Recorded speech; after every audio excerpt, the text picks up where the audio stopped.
Hello, everybody. What's going on, everyone? Good morning, good afternoon, good evening, wherever you guys are at. My name is Christopher Piazza. I'm a 21-year-old college student from Anaheim, California, in Orange County. And I'm also a co-host and co-founder of this podcast called the To Get There podcast, where we share stories of people and projects and initiatives that help make our world a better, united, sustainable, and peaceful place.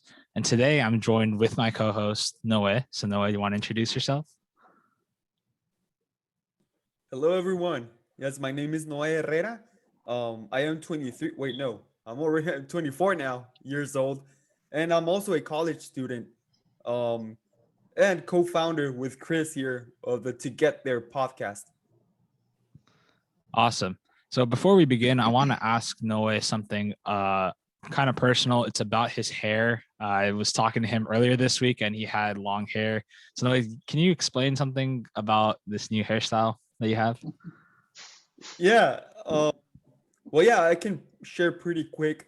My grandmother, she was diagnosed with breast cancer, so she started chemotherapy, and as an act of solidarity, I surprised her with also cutting my hair because she is having a very difficult time with the process of hair loss, and it really surprised her, and it really made her feel pretty well to see me like that, to make her feel that she is not alone, and that every difficult times that we're having, or every fight that we go through, it's not the same. It's less hard when we share it with our loved ones. So I think it was a very nice act, and it really gave her strength. Oh, that's beautiful. Thank you. Thank you for sharing that, Noe. So now we are here, everybody, on this amazing Saturday, where we are going to be talking about something called embracing our inabilities, right? Learning community building from people with disabilities. That is the title of this webinar. And basically the premise of this is that American culture thrives on a certain type of attitude. You could do it if you could try. Yet we realized in these last 12 months of the pandemic, these expectations have been upended, and it made us aware of our limitations and inabilities. So, Noe, what question is like the object of what are we trying to answer with this webinar? What question is that? Well, the question that we are trying to ask is, could we learn from those in our midst who live with more consciousness of their own disabilities? So in this webinar, you will hear insights from four panelists from across the globe who will share stories and reflections on the intersection between building community and living with disability. Exactly. So now we'll introduce the panelists and we'll go one by one. They'll be spotlighted and you'll be seeing their wonderful, beautiful faces. So the first panelist that we have is Luca Badetti. He's a PhD. He has a PhD and he's from Italy. He promotes human growth and transformation through inclusive community belonging. Combining his background in disability studies, clinical psychology, and theology, he teaches at Loyola University Chicago John Felice Rome Center. He has been involved in L'Arche communities internationally, including L'Arche Chicago, as a director of community life. Hello, Not thank you. nice, welcome, thank you. And then we have Lillibeth Navarro, who is the founder and executive director of CALIF, which means Communities Actively Living Independent and Free. And in 2009, she was the California Speaker of the House. In 2009, the California Speaker of the House, Karen Bass, appointed Lillibeth to the California Commission on Disability Access, where she was appointed chair of the Accessibility Enhancement. She is also a member of the Focolare movement. Thank you, Lillibeth. Thank you. And now we'll move on to Jen.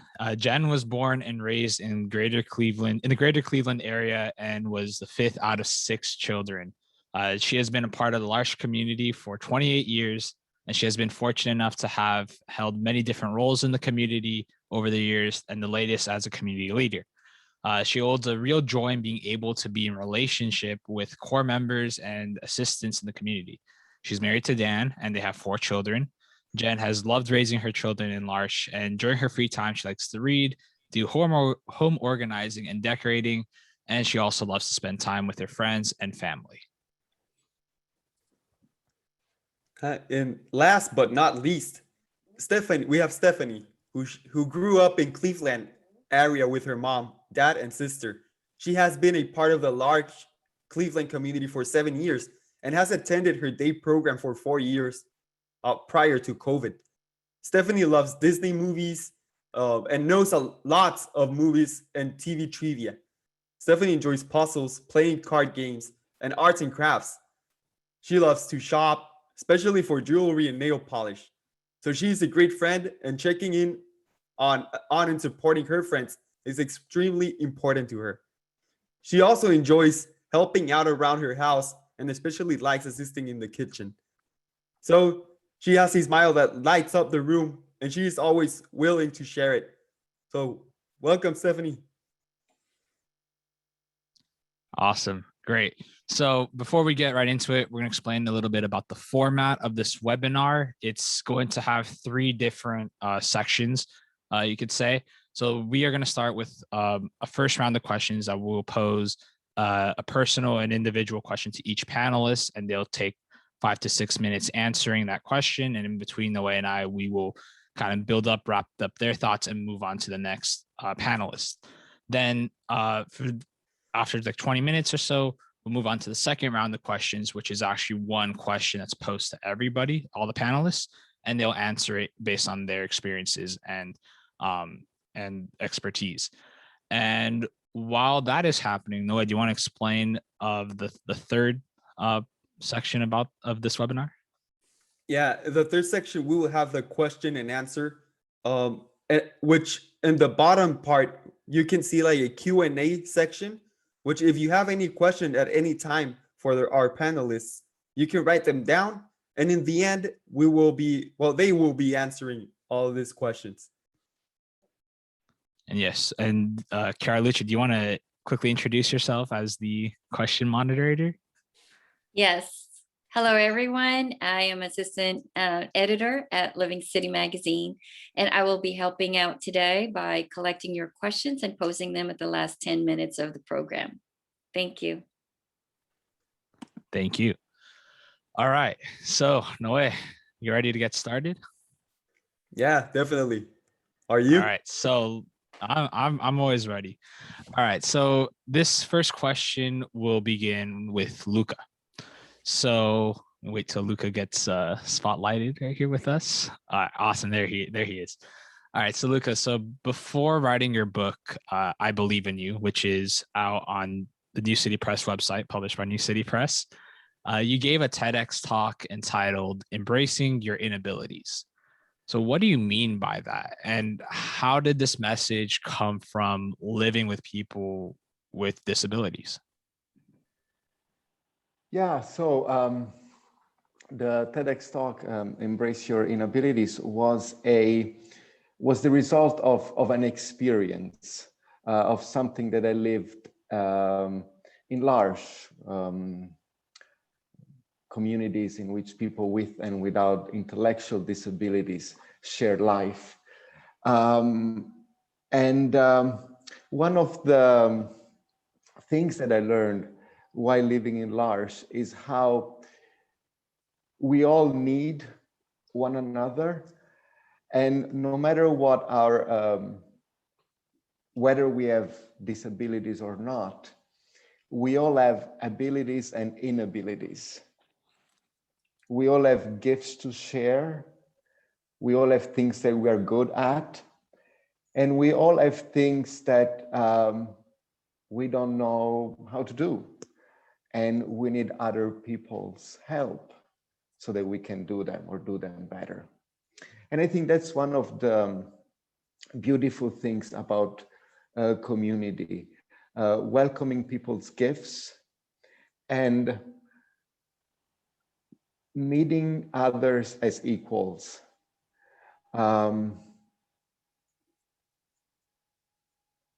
our capacities and our incapacities. When we are able to do something, we don't necessarily need others if we can do it on our own.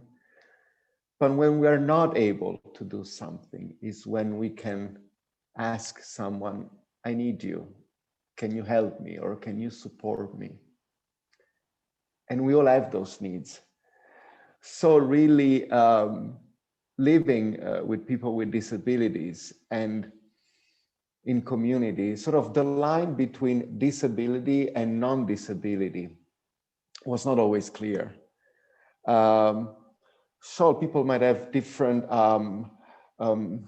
people might need different times understanding certain concepts.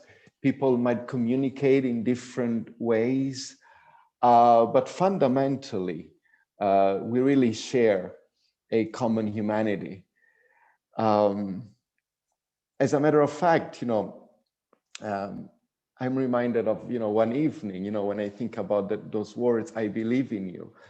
It was an evening in community, and it was at a community event, and I was feeling a little down. And I had like a faith-related doubt or question. And there was a community member with Down syndrome who is a very wise woman and a woman of faith, who I thought might have been able to give me a word of wisdom, or even just to listen in that moment. And so I turned towards her and I said, I believe in God, but, and I didn't even finish my sentence. And she looked at me in the eyes and said, I believe in you. I believe in you. So she turned my questions about God into an affirmation of myself. In that moment, she supported me at a time in which I needed her support, and her ability to give those words of wisdom is a gift that I still remember, and that has had quite an impact on me. Yeah. Wow, Luca, thank you. Thank you for sharing. I think that's a really nice experience. Yeah, I'm pretty sure that I didn't live it, but as you shared it to us, like I can really feel it. So I can imagine how you perceived all of this. So thank you. And going on to next question. This one's for Lillibeth. At a recent event, you said, disabled or not, we are all called to work. And despite your physical disability, you have demonstrated that call to work through your extensive experience in activism and your involvement in tangibly creating opportunities for better conditions, especially for the disabled community. How have you seen work and the opportunity to work impact people with disabilities? Okay, can you hear me? Yeah. You can? Okay. So me, I'm gonna read and just ad-lib as I go along. So good morning, and thank you for this opportunity to share some of our experiences as people with disabilities with regard to work, and also later on in the context of the pandemic. I became disabled as a 5-month-old baby from polio, the first of 7 children, and was lucky to have been part of a family that loved to work and work hard. So very early on, I was a recipient of care and love from my parents, grandparents, siblings, and caregivers. What was done for me was often a product of thoughtfulness and generosity, and prepared with utmost care. The temptation for me was to indulge in the attention as a prima donna, or develop the habit of appreciation and giving back. But young as I was, I had my questions about life.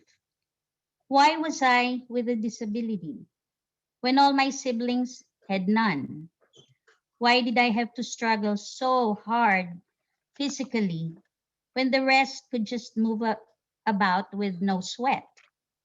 Why did I have to suffer? Until that was settled in my soul, I felt like a feather at dusk, flying aimlessly without a set destination. I was intensely curious about things, but also very impatient until grace intervened. I was 15 at a summer gathering called Mariopolis. I'm sure some of you know that.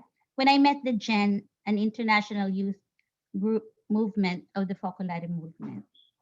There, if you remember, through song, dance, skits, and deep sharing, profound sharing, I was struck with grace and understood for the first time that God loved me immensely and that I derived from Him my human dignity and purpose. I started to have an inkling of where I needed to go and what I needed to do with my life. Having understood my life calling, I dropped the shame because I was always apologizing for being in the way and stopped apologizing and instead began to appreciate it as an unmistakable seal of divine purpose because God Himself in the crucified Christ chose to look like me and function like me. Like the night before the dawn, the treatment before the healing, there is immense power in being tethered to a chair, unable to walk, and dependent on others for some major life activities. With my newfound confidence, I came to embrace my disability and decided that it was time to roll up my sleeves and get working, for indeed, there was and is still a lot to do. The bulk of the work that God was calling me to was first and foremost to chip away at the discrimination against people with disabilities and their human dignity. Too many people are visually oriented to the physically pleasing, the intellectually smart, and efficient in work delivery, to the total neglect of those who do not fit the societal measures of perfection. And there are millions of us. As a result, an enormous sea of humanity, their hidden talents that Luca was talking about, their unique gifts and potential remain hidden and unleashed in the disabled who, if only given the opportunities and reasonable accommodation, blossom to fill the earth with their incredible contributions. When I first started, I was challenged by a man with schizophrenia who came to see me at my office in the Philippines where I started working every single day. Well, he said, he sneered at me. You have gone to school and successfully graduated.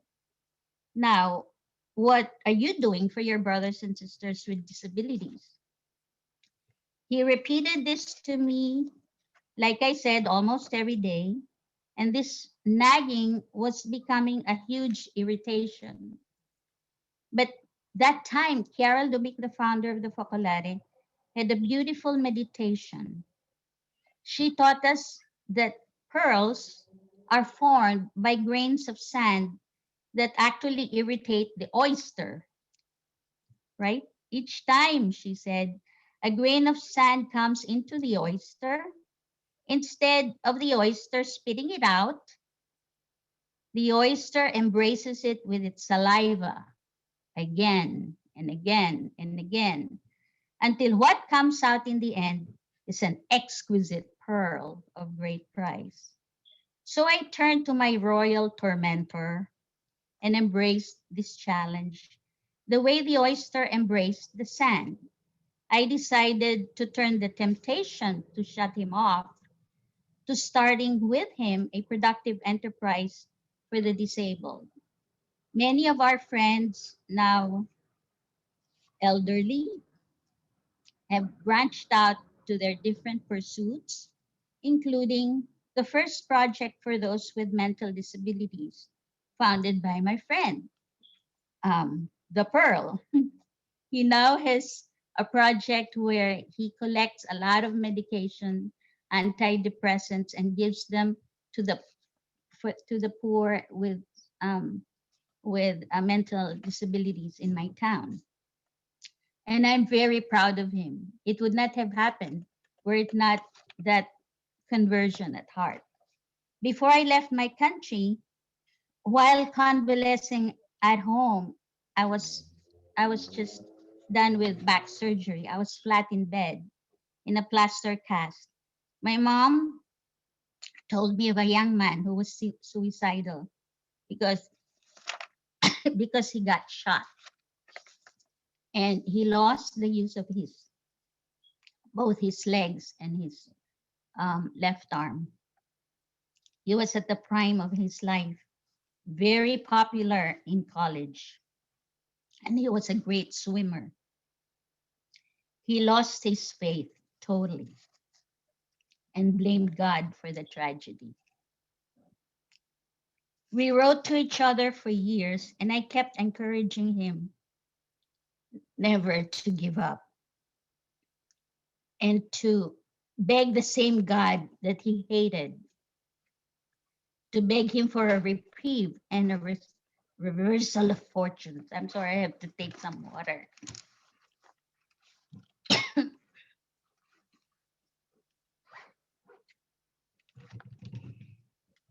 Thank you. So I told him often that even the crucified Christ cried out, "Why?" Perhaps I said, we will never understand suffering while here on earth, but in time and in eternity, we would. His mother said that he struggled, but had in the end made his peace with God. Before he died, he wrote me a very moving letter and spoke about wanting to start together a project for the disabled in our country. But he passed away pondering on these things. And it was his pain, however, that was actually instrumental in my coming to the United States. In America, when I got here in the early 80s, my God, I thought I got to disability heaven because there were so many conveniences here for the disabled. But I was wrong because under all the veneer of impressive progress, people with disabilities still could not freely travel. They could not find jobs that accommodated them. They still could not fly nor use accessible sidewalks. They could not visit their families who had inaccessible homes. And they were still being refused service at some businesses. And they were not even invited to social gatherings. In doctors' offices, they could not get up to the examination tables to get an MRI or for a breast checkup. There was no deaf interpretation, nor elevators to the train stations. There was no interstate travel, nor inaccessible municipal lines to carry them from city to city. Many of them were stuck. But I was lucky because when I got to LA, I met the pioneers of the disability rights movement. And from them, I learned the tenets of community organizing. I got to help organize our community, gathering them together for advocacy activities and participation at rallies and protests in different cities in the US and Canada. Work was sometimes punishing, demanding the engagement of head, heart, and hands. I had to deal with the most diverse of personalities and the most demanding of needs. Were it not for the sustenance of the focolare, I would not have endured. because every week, every 2 weeks, I got my spiritual sustenance. It was also critical to develop the atmosphere of unity, camaraderie, and service among ourselves. Disabled or not, we did not exempt ourselves from providing help to each other. We tried to make it our motivation to live for the others. We gathered our allies, went to our legislators, spent time in jail helping to feed each other, charge the motorized wheelchairs at night, and distribute blankets and pillows in jail. We raised money to fund their trips to make sure that laws like the Americans with Disabilities Act, our support for the Olmstead Supreme Court decision, and the Work Incentive Act and many other laws were in place to assure our participation in all walks of life. But even as we made these enormous strides in many fields, we are still being targeted, and the quality of our life is questioned and is becoming the measure for whether we deserve sustaining medication and therapies. My brothers and sisters in utero have no protection against abortion. In fact, their disabilities are used as acceptable reasons for life termination. For 8 years in California, we had to put up a brave fight against euthanasia, and we lost. Just this week, I tell you, I had to write a letter to Sacramento against a bill that's in the state legislature right now, and it's SB 380. It is a proposal to write off the 2-week wait time, which is a requirement, a pro-life requirement, before somebody suicidal gets their desired lethal injection. So if within the 2 weeks they change their mind, it doesn't matter. They are still going ahead with the lethal injection. So you see what we're fighting against. It's a culture that doesn't respect our lives. Our work continues, and it is always along the progress humanity makes toward the hardest struggle and the deepest understanding of that eternal call to love the neighbor, disabled or not. Thank you. Thank you, Lillibeth. Oh, wow, that was very strong, very deep. Thank you for sharing that. Something that you brought up earlier was the human dignity part, and a lot of people, they overlook that, especially when they look at a person with disabilities. They automatically label it a disabled person, but it's actually a person with disabilities because you're human as well. So thank you so much for that. Okay, thank you. Awesome. So now we'll move on to Jen and Stephanie. You two have been part of the L'Arche community in Cleveland, Ohio for quite some time. And Luca mentioned it before, basically the L'Arche community is presented as a place where people with and without intellectual disabilities share a common journey. So now can you explain what is this common journey, and feel free to relate to it personally and based on your experience. I would say, so what do you think our common journey is, Steph? To help people out. To help people out, right? So I would say that, especially with Stephanie and I, our common journey together is that we both want to live life to the fullest. We want to be seen as fully human. Yes. Yeah, right? And one of the ways that we are blessed to be able to do that is in our L'Arche community, we're friends. In life, we're friends. We met in our L'Arche community, but yes. And I moved here in April.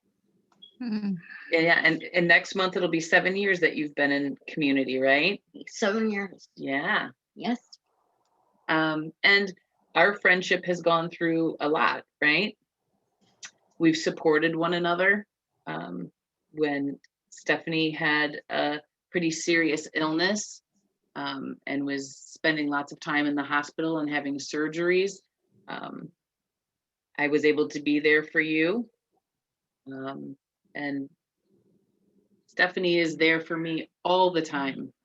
One of the greatest gifts that Stephanie has given me is the ability to know. She knows my family. She knows everything about my kids, my husband, and she's always wanting to make sure that they're taken care of, that they're okay. What's happening with your kids? As soon as she walked in today, that was the very first thing she said to me after she said hi and gave me a hug was, how are your kids doing? And so I think that the common journey is that we just want to be loved, as all people do. And we are just really lucky to have found one another. Yes. Yeah. And we love to go shopping together. We do. We do.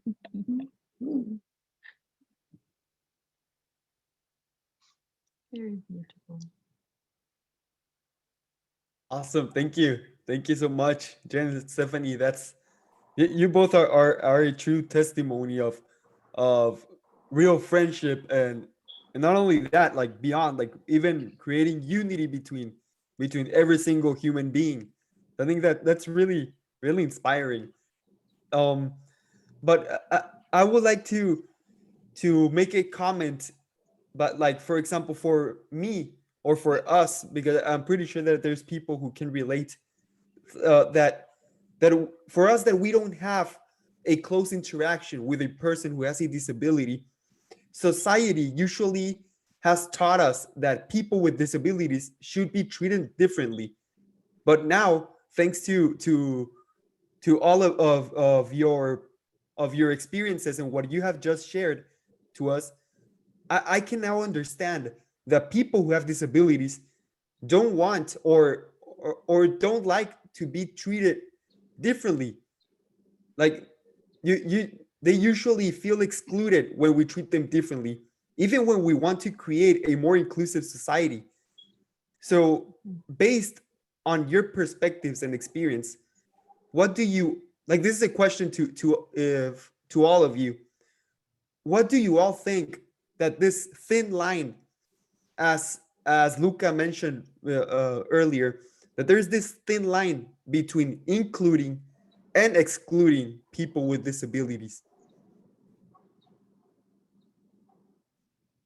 Yeah, I don't know who would like to go first. Maybe Yeah, Luca, if you want to present, you want to answer first, and then we'll go in order. Yeah, so before when I was sharing, I was mentioning there is a thin line between disability and not having a disability, because when we live together or when we share life, the differences begin to blur. You know, we all have our abilities and inabilities. So that's what I meant about the blur line. In regards to inclusion and exclusion, I think one of the important things is that, like, I don't think there is a blurred line between the two, in the sense that inclusion welcomes people, period. There is something that I think is very important, and Lillibeth was pointing at that as well, in regards to the disability rights movement, which I think has really informed how we understand inclusion. People have specific needs, people have their own personalities, and people have their own desires. People have their preferences. So to include people also implies allowing people to live out their gifts and to ask them, what do you want for your life? To to listen to people so that they can speak out for themselves. So it's very important that people with disabilities, can, speak out about what they need, what they want, how they want to live community. Because community is not just one way of being. People change, people grow, their needs change. I'm in my 30s now. When I will be in my 30s, I will have different needs. When I'll be in my 50s, different needs. And the communities change with those needs as well, as the needs of people change. So inclusion is has to be attentive to the changing needs of people, to the gifts that they bring, and to their voices. Whether those voices are spoken verbally or not. Again, some people communicate in other ways, not just verbally, but it's important that they know that they have a place and that their life has value. I Believe in You, I wrote a chapter on following our inner voice. And I really think that inner voice is so important. In theology, there is this term conscience. People, like, our conscience is a sacred inner voice, and we all have that inner voice. And I think it's really important that people with and without disability listen to that inner voice and have the space and the freedom to follow that inner voice. Thank you for that. Lillibeth, would you want to add anything based on your perspective and experience? Yeah. So the disability, I want to talk about it in terms of the pandemic. I think, in our world, there are people with disabilities, and then there are those without disabilities. Those without disabilities are used to a lot of activity, going out, everything is easy. And we with disabilities, especially those who have to stay at home because they can't walk or cannot participate, we have coped, right, with living with those limitations. Oh, well, here comes the pandemic, and it was the greatest equalizer. So we with disabilities, we're used to being locked out, being locked down, staying at home, doing a lot at home. Well, people without disabilities had to learn how to do that. Suddenly, they had to be at home. Suddenly, they had to find a way to work from home. Suddenly, they had to find a way to not go, do things so that they can get what they need without necessarily going out. So in a way, it was like a peek into our world, right? Oh my God, how do we do this? And we can say, don't panic, you can do it. And so that was part of the experience that we could share with the non-disabled, that don't panic, life goes on. You can do these things, so there's that. But also in terms of a disability, and in light of even our spiritual journey, it's the disability that brings people together. For families, it's the same. At work, it's also the same. So you go about things, and then suddenly somebody meets a tragedy. Somebody gets sick. So the human heart is essentially good, and the disability brings out a good workout for those love muscles, right? So that's how I see disability. It is the glue that holds us together. We don't grow deeply into our humanity without facing a challenge, a disability, something that you can measure your capacity for caring and love and working, and going beyond the things that can stop you if you just give up. So thank you. Lillibeth, no, thank you. That's really beautiful. Hearing from many different perspectives. Um, uh, now going to Jen and Stephanie. Like, would you like to Um, point of view? um, I've been with Jens since I moved here. Yeah, for 7 years, huh? And so one of the things that Stephanie and I were talking about with kind of the thin line of inclusion and excluding people is really understanding. You know, people who haven't had the experience of being around somebody who's differently abled, sometimes there's a fear, sometimes there's a, you know, almost a thought that, oh, well, I can't treat them the same that I would treat somebody else. And that's very exclusionatory. You know, it's putting people who are different, saying that you can't treat them the same, or you can't do the same things with them. And do you like when people treat you that way? No, you want to be treated the same way everybody else is treated, right? Yeah. And have all the experiences that everyone else gets to have. Yeah. Yes. Yeah. Sometimes that's hard, isn't it? When people do that. Yeah. So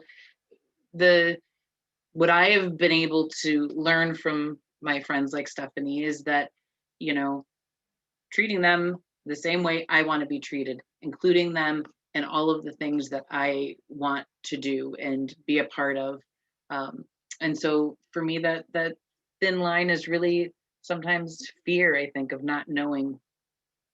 And so kind of pushing people away or not allowing them to fully enter into something because of their disability.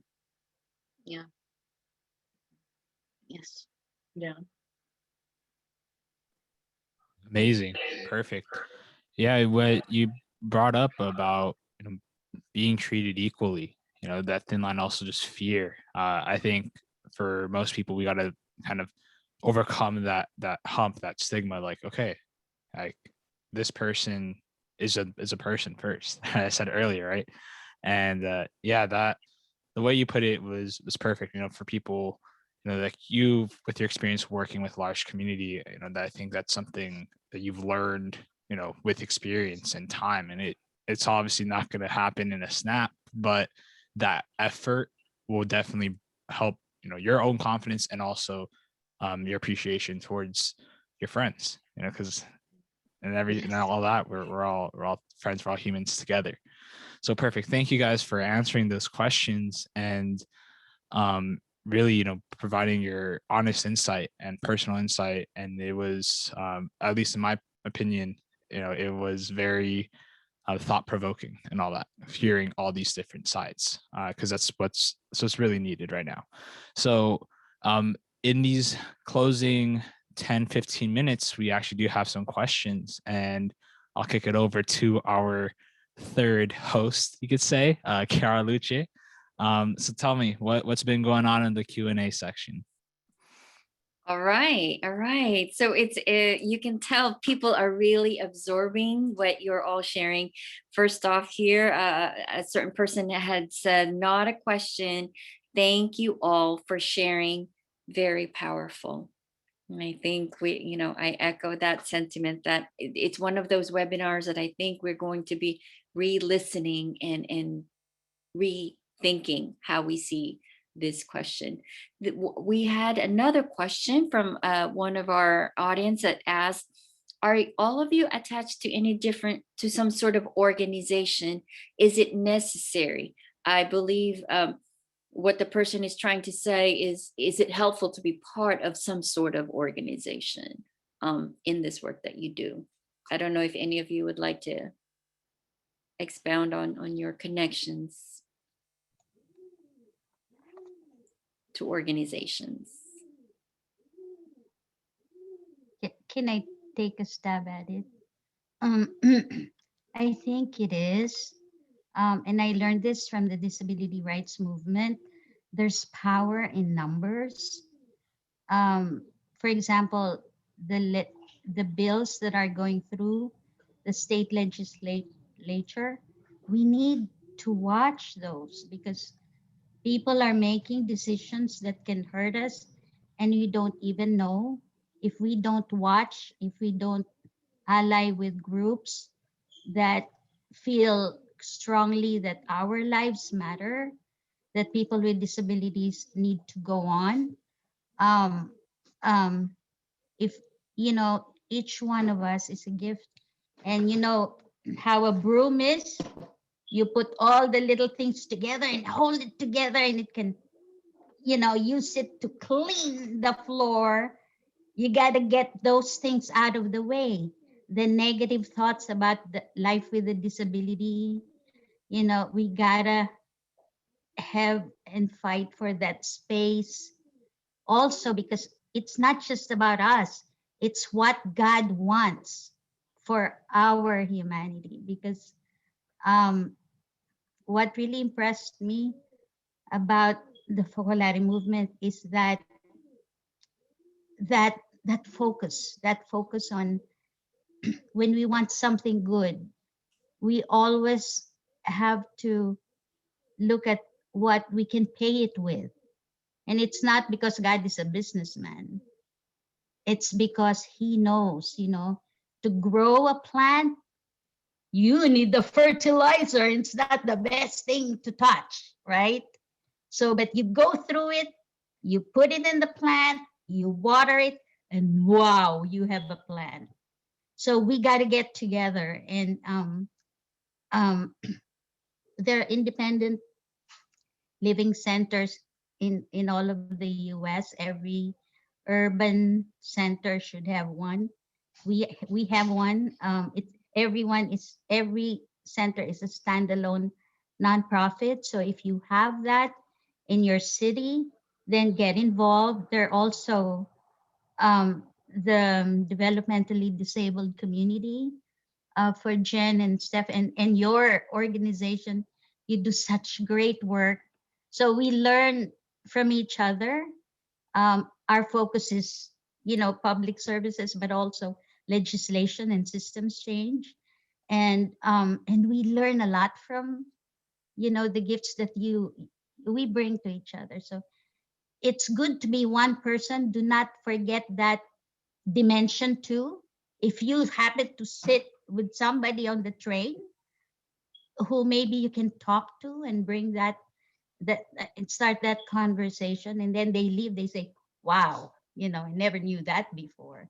You don't know what that other person can do positive for the next disabled person they meet. So there's a power of one, but there's also power of the group. Right. Thank you. Thank you. Anyone else? Or we have several other questions. Shall I? Okay. So we have a different set of questions. Could any of you comment on the fact that it was said that a person with disabilities said that we with disabilities cannot be like you, but you without disability can one day be like me? I'm assuming that this person can say that perhaps it's some accident or some situation might arise in which a person who is not disabled at this moment does become, whether it's physical. Does anyone want to comment on that? What does your experience teach us about accepting our human condition that could change from one day to another.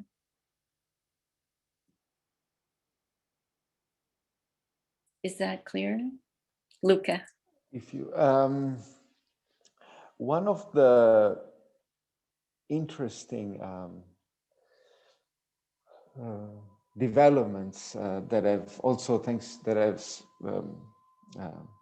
have been happening is that there is a greater understanding and more research has been done on disability identity. You know, we use the term disability, that's a big word. Some people who are deemed to have a medical condition or a medical disability or an intellectual disability might not automatically identify with a disability identity. I remember speaking to someone who has a, you know, is a member with a disability in community, and his understanding of disability was maybe different than those of other people. So disability is a big term. One of the things that is interesting about disability identity is that it can be a fluid identity. Some people, like today, some of us might not identify as having a disability, but maybe in 20 years we will. Who knows? Disability issues, also for that reason, but not only that reason, are really about us all. And I think it's also interesting to emphasize how there is a social model of disability that basically says that people might have impairments, but the structures and the social context disable people, for example, through lack of accessibility, et cetera, et cetera. And I think together, whether we have impairments or not, we can work together and come together and join forces so that there is less and less barriers in society. Thank you. That was very important, very beautiful to understand the more social context of this question. And one more question from Julie Murphy. I'm interested in hearing more about living in community as Jen and Steph are. What are some ways that Steph's gifts are expressed in the community and in day-to-day life at large? I have a boyfriend that's in the community too, Adam. And how do you show your gifts? What are some things that you do around your house? Maybe that I help people out. Mhm. I wash dishes. I do my own laundry. Mhm. And what do you do when maybe one of your friends in the house is sad or upset about something? Mm, I care about them. Mhm. And how do you let them know that you care about them? I give them hugs. Mhm. Yeah. And pray for them, right? And tell them that you're there for them. Yeah. Yes. Yeah. So we're, we live a life that's just like anybody else's, right? Yes. It's important to be honest with one another. Yes. With sometimes we get angry with one another, but lots of times we are in good spaces and have dance parties like we did last night on Zoom. Yeah. Yes. We're really looking forward to being able to do that together again very soon. Oh yeah. Oh yeah. So just living life, living And happily, and like a family. That's it right there. Beautiful. Excellent. Oh, That was and perfect. one more question really quickly. I like the expression people differently abled. How do we encourage others to use this form of expression? Is a question.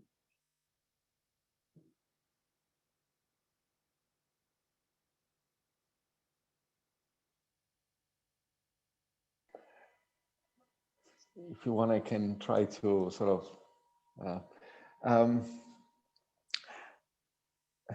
language is very important, isn't it? There are different ways in which people speak about disabilities, and the language around disability has also seen a development through time.